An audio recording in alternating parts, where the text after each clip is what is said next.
Saludos, muy buenas noches, bienvenidos. El Gobierno emprende un plan para los presos de ETA, Grapo, yihadistas y crimen organizado. Nace de la llamada Vía Nanclares, pero mucho más ambicioso. Pretende que los terroristas reflexionen sobre su pasado. Una medida que deja abierto el camino al acercamiento de estos internos del País Vasco, aunque fuentes penitenciarias descartan acercamientos automáticos. El preso deberá acreditar el rechazo a la violencia interior.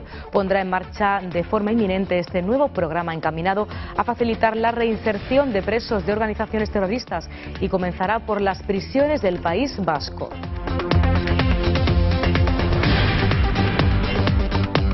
Mariano Rajoy ha asegurado que el Gobierno no ha cambiado ni va a cambiar su política antiterrorista y ha señalado que el plan de reinserción para presos terroristas anunciado hoy por Interior no atribuye beneficio penitenciario alguno. El jefe del Ejecutivo se ha referido a este plan en una rueda de prensa que ha ofrecido en el Palacio de la Moncloa junto al secretario general de la OTAN, Anders Fogh Rasmussen. Según palabras del presidente del Gobierno, no hay nada que negociar con ETA y ha asegurado que la posición del Gobierno es la misma. Que el Gobierno no ha cambiado ni va a cambiar su política antiterrorista. Y la posición del Gobierno es la misma de siempre. Yo la he explicado muchas veces. ETA tiene que desaparecer. Y no hay más camino que ese y el cumplimiento de la ley. Nada hay que negociar con una organización terrorista y no lo vamos a hacer. Ni lo hemos hecho ni lo vamos a hacer.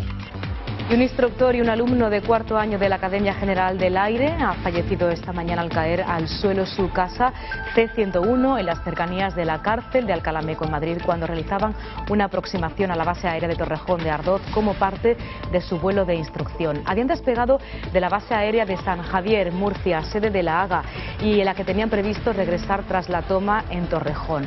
La causa del accidente está siendo investigada. Como siempre ocurre, las primeras informaciones son contradictorias. Es el primer accidente de avión militar en España desde el año 2010.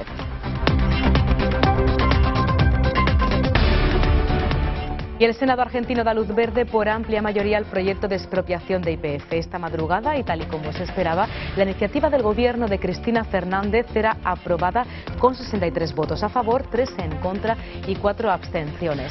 Tras 15 horas de encuentro, la nacionalización del 51% de las acciones de la filial YPF en manos de Repsol pasa ahora a la Cámara de Diputados, donde se debatirá el próximo 3 de mayo. Un proyecto declarado ya de utilidad pública en el que también se incluye la expropiación de acciones de Repsol en su controlada YPF Gas, la mayor distribuidora minorista de gas licuado de petróleo envasado en Argentina.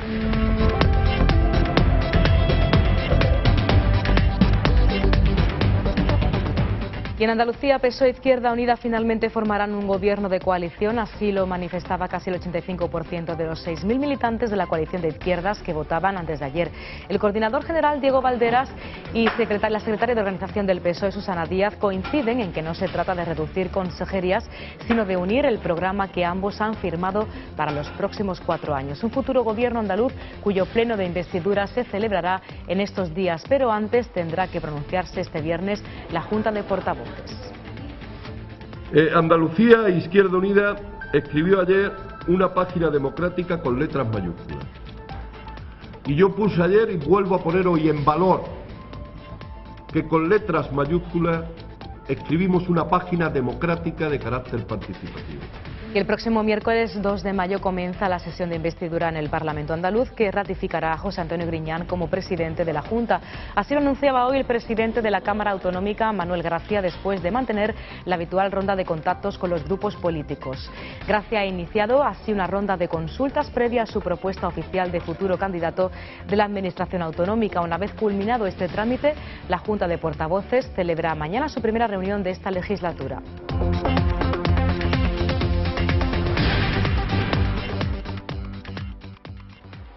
Y ahora, como no, vamos a hacer un repaso también por toda la actualidad deportiva. En este caso nos la cuenta Hugo Vaca, al que saludamos de inmediato con una triste noticia, Hugo, para el fútbol español después del partido de ayer.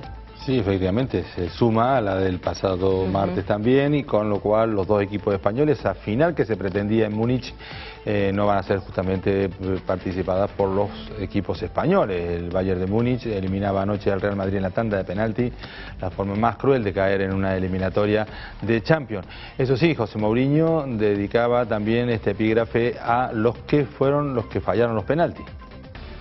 La gente que marca es la gente que tiene los huevos para ir, y que va, y que no tiene miedo, y que no es egoísta, y que no piensa en sí mismo. Así quería salvar un poquito la cara de esos jugadores que fallaron penalti: Cristiano Ronaldo, Kaká y sobre todo Sergio Ramos.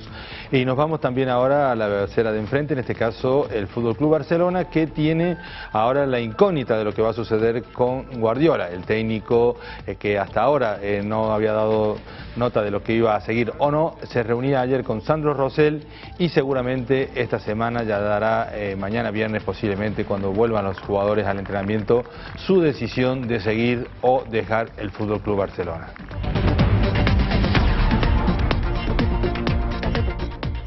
Y la plantilla del Málaga se encuentra ahora mismo pletórica de moral después de ese cuarto puesto que está ostentando, y sobre todo porque tiene un compromiso muy importante el próximo domingo en la Rosaleda, ni más ni menos que el Valencia, el equipo que le antecede en la tabla clasificatoria. 3 puntos los distancian del equipo Che, y también 2 goles de diferencia, que fue como terminó el resultado en Mestalla. Ganando 3-0 o por 3 goles de diferencia, el Málaga se ubicaría tercero y con puesto de Champions.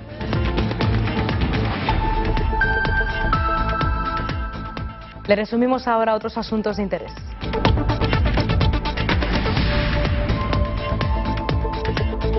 Educación mantiene las ayudas para estudiantes, pero bajará subir la nota para conseguir una beca universitaria.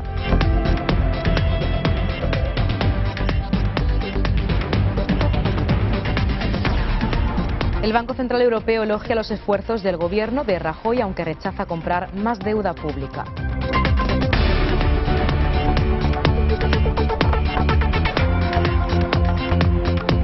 El Partido Popular asegura que la alianza de perdedores entre PSOE e Izquierda Unida supondrá más retrasos en Andalucía.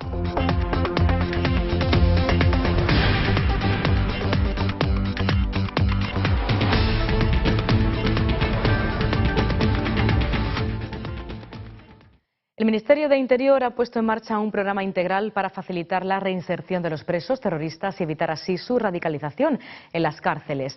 Un plan que consiste en una serie de iniciativas orientadas a que los terroristas y miembros de organizaciones criminales conozcan la realidad social. Además, otro de los objetivos de este programa es que reflexionen sobre su pasado, con el fin de que vayan dando pasos hacia su integración en la sociedad democrática. Según el titular de Interior, uno de los primeros requisitos es que el interno pida su incorporación al programa de reinserción, para lo que deberá acreditar el rechazo a la violencia y su desvinculación de la organización criminal a la que haya pertenecido. El Gobierno ha puesto en marcha un plan para facilitar la reinserción de presos por delitos de terrorismo para evitar su radicalización en las cárceles. El programa incluye a reclusos de ETA, Grapo, grupos yihadistas y crimen organizado.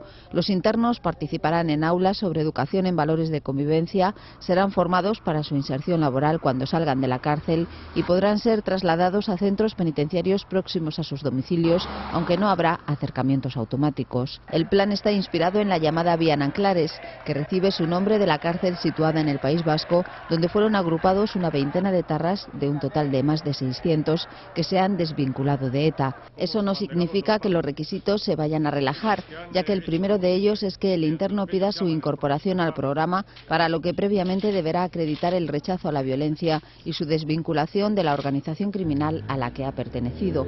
Según una encuesta divulgada en marzo pasado, 7 de cada 10 vascos son favorables a facilitar la reinserción de los presos de ETA y apoyan su acercamiento a cárceles del País Vasco.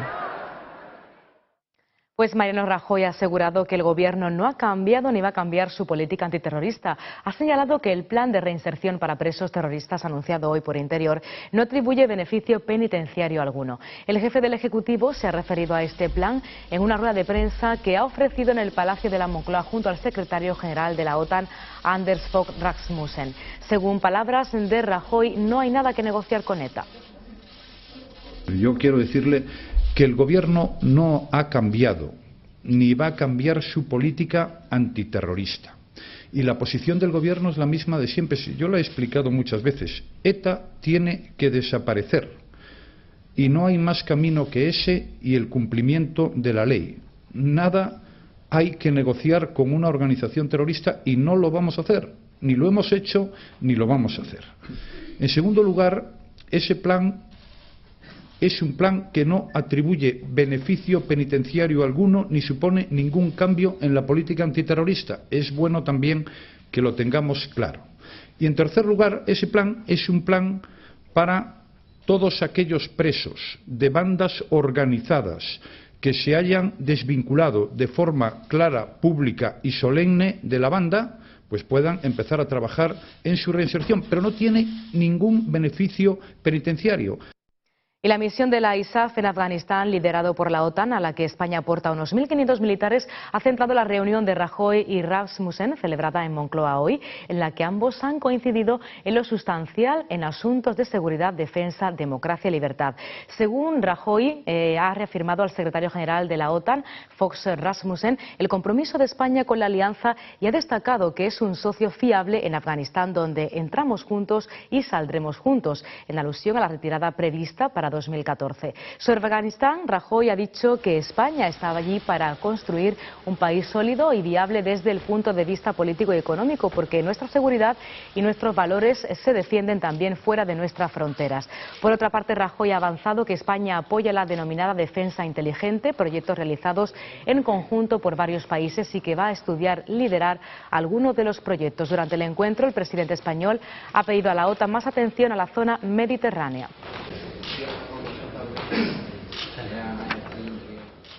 Un encuentro en el que se ha hablado de misiones de nuestros ejércitos en un día que ha estado marcado por la muerte precisamente de 2 militares en un accidente de avión. Un instructor y un alumno de cuarto año de la Academia General del Aire han fallecido esta mañana al caer al suelo el Casa C-101 en las cercanías de la cárcel de Alcalá Meco en Madrid.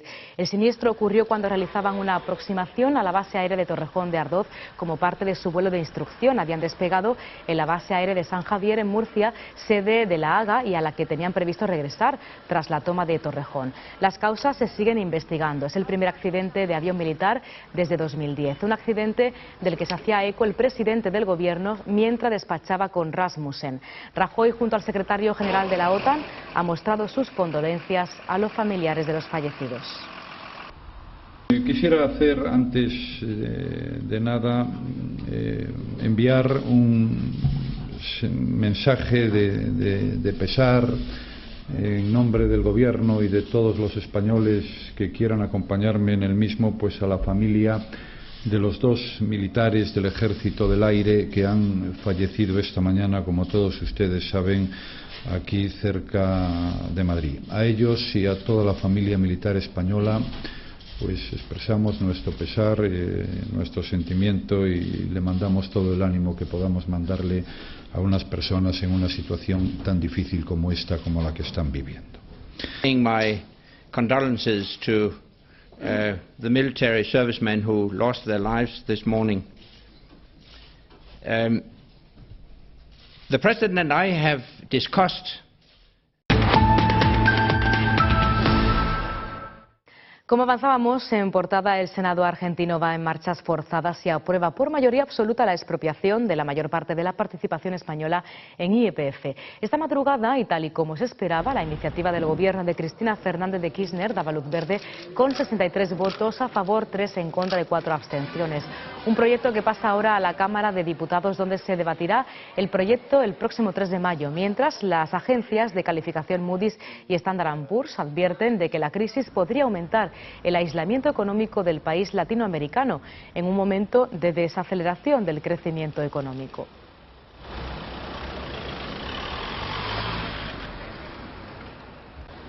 Y ayer el proyecto de presupuestos generales del Estado presentado por el Gobierno superó con holgura el primer trámite parlamentario y tiene ya luz verde para seguir un camino de retoques menores que va a concluir en junio con su aprobación definitiva. Ante la falta de apoyo a las cuentas públicas, el presidente del Gobierno, Mariano Rajoy, alude a la fortaleza y compromiso con Europa.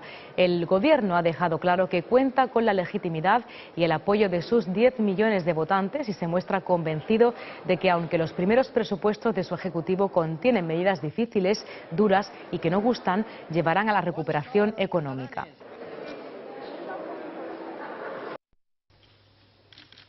En la misma línea, el ministro de Hacienda, Cristóbal Montoro, lanzaba un mensaje de advertencia a las comunidades que no cumplan con el objetivo del déficit del 5 y 3%. Precisamente este viernes, el Consejo de Ministros aprobará el programa de estabilidad presupuestaria. Una de esas reformas es la reforma de la administración pública, eliminar la superposición de competencias entre administraciones públicas que permitirá ir reduciendo el gasto hoy superfluo en gasto derivado de competencias superpuestas que hacen las diferentes administraciones públicas de manera repetida y que tras esa reforma de administraciones públicas podremos seguir ahorrando en gasto público. Por la mayoría absoluta del Gobierno del Partido Popular, que ha demostrado la máxima soledad política del Gobierno del Partido Popular en esta Cámara. Una soledad política con el rechazo de todas las fuerzas políticas parlamentarias representadas en este Parlamento, que es también el reflejo de la soledad social, del máximo rechazo social que tienen estos presupuestos generales del Estado.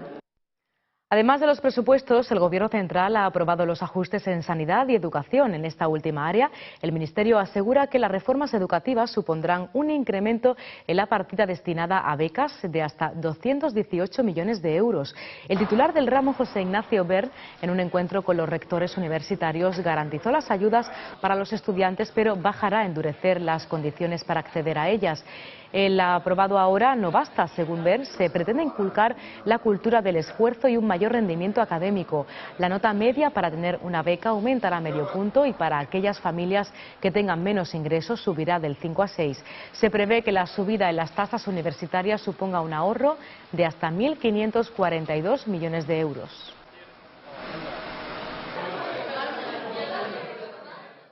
Pues en contra de esta reforma educativa, más de 2.000 estudiantes se han manifestado por el centro de Oviedo en defensa de la educación pública, una protesta que ha tenido como protagonista a un joven disfrazado de superhéroe.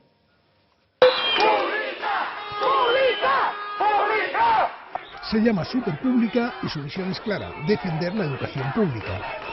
Vestido únicamente con una larga malla de licra de un verde brillante, este peculiar superhéroe ha guiado una manifestación de centenares de estudiantes por el centro de Oviedo.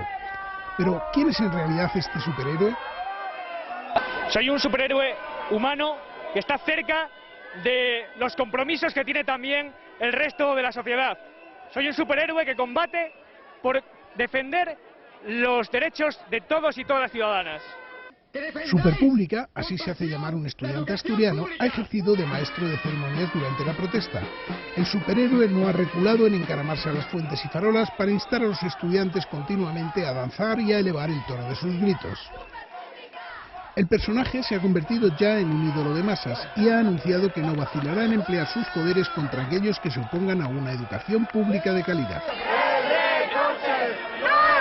Los superhéroes de Superpública son poderes bastante básicos: ingenio, humor, crítica y todo ello concentrado y envuelto en apretadísima licra verde.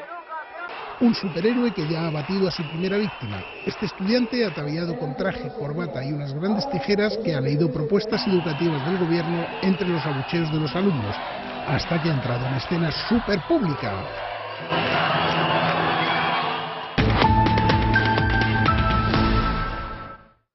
Los inversores han reforzado por tercer día consecutivo su confianza en la economía y las finanzas de la zona euro, con subidas en las bolsas del 1,7% en Madrid. La prima de riesgo habría sin cambios en torno a los 406 puntos básicos, a pesar de que el presidente del Banco Central Europeo, Mario Draghi, rechazase que la institución vaya a volver a comprar deuda soberana. El principal indicador de la bolsa española, el IBEX 35, se aleja así de los mínimos anuales que marchó hace una semana, aunque las pérdidas acumuladas desde el comienzo de año siguen siendo cuantiosas, llegando casi al 17%.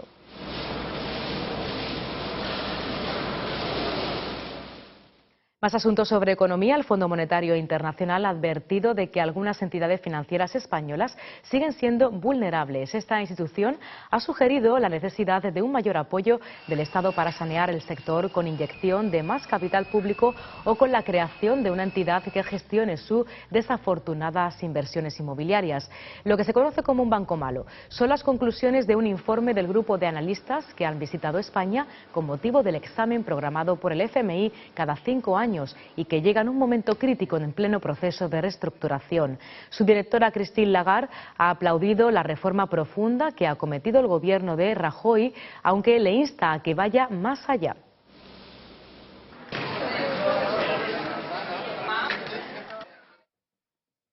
Hablamos del Banco BBVA, que tiene la mano a los planes del Gobierno central. El consejero delegado de la entidad, Ángel Cano, ha rechazado la necesidad de crear un banco malo para desprenderse de sus adjudicados, pero apoya que se cree uno para otras entidades.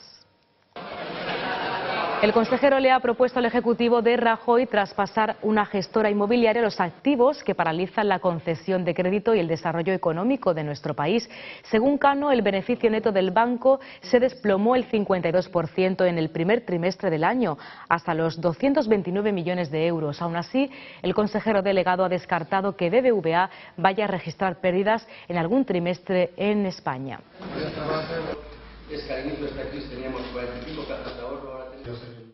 Y por su parte, Banco Sabadell superó las previsiones del mercado, pese a reducir en un 5% su beneficio trimestral hasta los 80 millones. Ese descenso de sus ganancias se produjo después de que la entidad provisionara más de 293 millones. Sabadell aumentó su mora al 6,2%. La entidad que preside Josep Oliu mejoró todos los márgenes. El Sabadell supera las previsiones del mercado y gana 80 millones de euros, pese a reducir un 5% su beneficio trimestral. Para los expertos de Renta 4 son unos resultados mejor de lo esperado, con una mora en el 6,2%, que evoluciona de forma positiva. Este descenso en su beneficio se produjo después de que el banco provisionara 293,4 millones de euros al saneamiento de su cartera crediticia e inmobiliaria. Un esfuerzo que el consejero delegado del Banco Sabadell, Jaume Guardiola, recalcaba en rueda de prensa. En términos de provisiones hemos hecho 293 millones, pues es un trimestre con alto nivel de provisiones y vemos una serie larga, como esta que vemos aquí en la presentación. Una cifra para ver hasta qué punto pues estamos en época de saneamiento del balance, pues desde el 2008 el banco ha saneado más de 4.000 millones de su cartera, ¿no? Pues un poco también es un buen indicador de el día que no haya que hacer estos niveles de saneamiento, cuál es la capacidad de generación de resultados ordinarios que va a tener el banco. La entidad catalana ha preferido posponer el saneamiento adicional que exige la reforma financiera aprobada por el Gobierno español, por valor de unos 1.600 millones de euros al segundo trimestre, cuando se incorpore el Banco CAN a su perímetro. CAN, esperemos que la autorización nos llegue en los próximos tiempos y que podamos, por lo tanto, cerrar el segundo trimestre con ya la CAM incorporada. Pero eso no es óbice para que nosotros tengamos todo el proceso de integración de CAM ya muy avanzado. Estamos pues con la ansiedad pertinente esperando la autorización para lanzar pues todo nuestro proceso comercial. Aún así, Guardiola espera que los resultados de ese periodo sean buenos y ha recordado que la entidad dispone aún de 800 millones de euros de provisiones genéricas que amortiguarán el impacto del saneamiento. Y hablamos de otra entidad del Banco Santander, pero porque este, en cambio, ha reducido sus beneficios. La entidad obtuvo un beneficio neto de 1.604 millones de euros entre enero y marzo de 2012, un 24% menos que un año antes.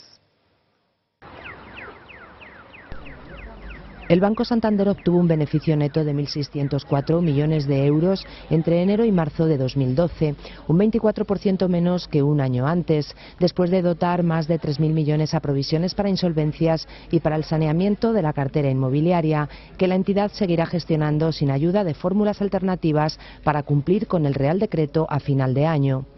Nosotros vamos acelerando las ventas, cada vez vendemos más. El primer trimestre ha sido muy bueno y, de hecho, en el primer trimestre, por primera vez, entre el cuarto trimestre del año pasado y el primer trimestre de este año, hemos llegado a un punto interesante que es casi un equilibrio entre lo que nos entra y lo que nos sale.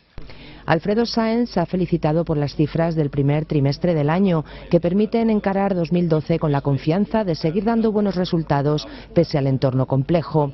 Considera que el Banco Central Europeo no debería cerrar la puerta a nuevas subastas de liquidez, o al menos no debería ser tan tajante cuando lo dice, pues es una manera de dar un dato a los mercados que no deberían tener. La entidad que preside Emilio Botín pidió al Banco Central Europeo 35.000 millones en las dos subastas anteriores. Y en cuanto a la afirmación del Fondo Monetario Internacional de que nuestro sector financiero necesitará financiación pública para completar su reestructuración, Sáenz enfatizó que no ha dicho nada que no se supiera y apeló a finalizar el proceso lo antes posible. Hacemos referencia al sector automovilístico. Buenas noticias, porque el precio medio de la gasolina cae tras alcanzar un máximo histórico. En la última semana, la gasolina de 95 y el gasóleo han bajado en las estaciones de servicio de nuestro país hasta los 1,50 euros aproximadamente, según datos del Boletín Petrolero de la Unión Europea. Con estos últimos datos positivos para nuestros bolsillos, llenar un depósito medio de gasolina de 55 litros cuesta esta semana 81 euros. La misma operación en un vehículo de gasóleo sería unos 5 euros menos.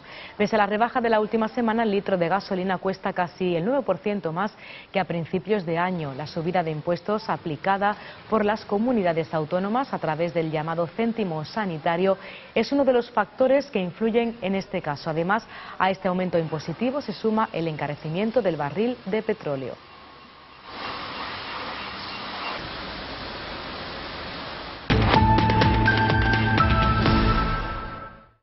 Ayer se lo contábamos, en Andalucía PSOE Izquierda Unida finalmente formarán un gobierno de coalición. El coordinador general, Diego Valderas, y la secretaria de organización del PSOE, Susana Díaz, coinciden en que no se trata de reducir consejerías, sino de unir el programa que ambos han firmado para los próximos 4 años.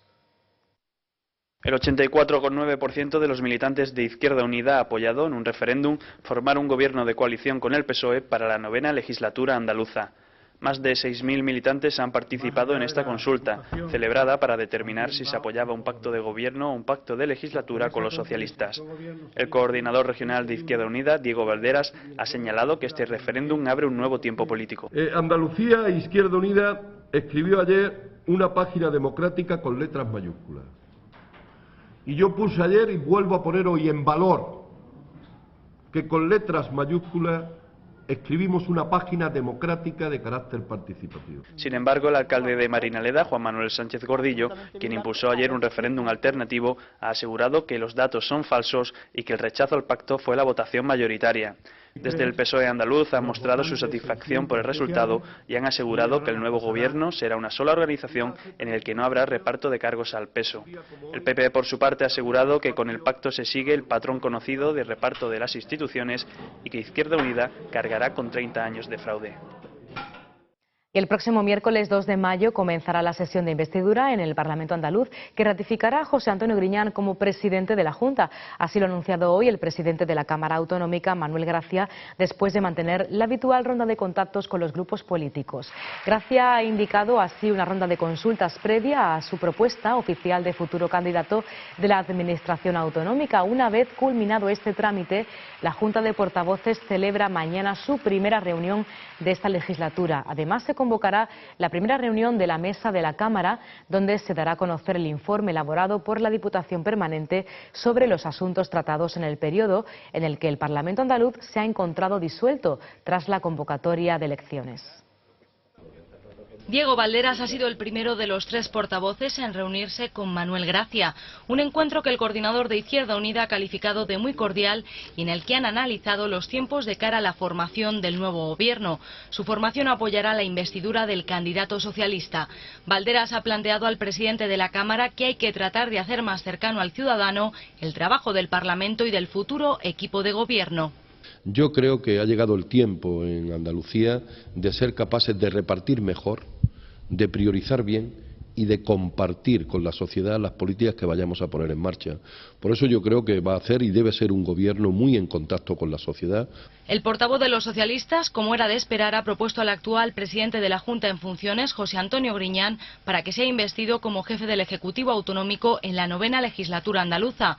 Mario Jiménez ha manifestado su deseo de que el pacto con Izquierda Unida se materialice cuanto antes. Nos gustaría que ese diálogo fuera fructífero lo antes posible para que se pueda constituir inmediatamente el gobierno, como no puede ser de otra manera, y ponernos a la tarea.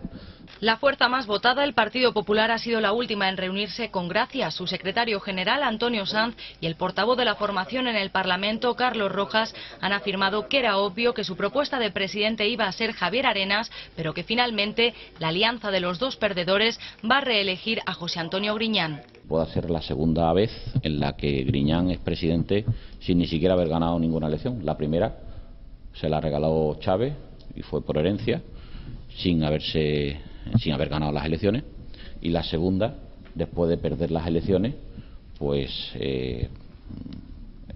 se la regale Izquierda Unida. El próximo miércoles 2 de mayo comenzará la sesión de investidura en el Parlamento Regional con el discurso del candidato y se extenderá hasta el día siguiente. El jueves, José Antonio Griñán debatirá con los 3 grupos parlamentarios y después se someterá a la votación de los 109 diputados autonómicos.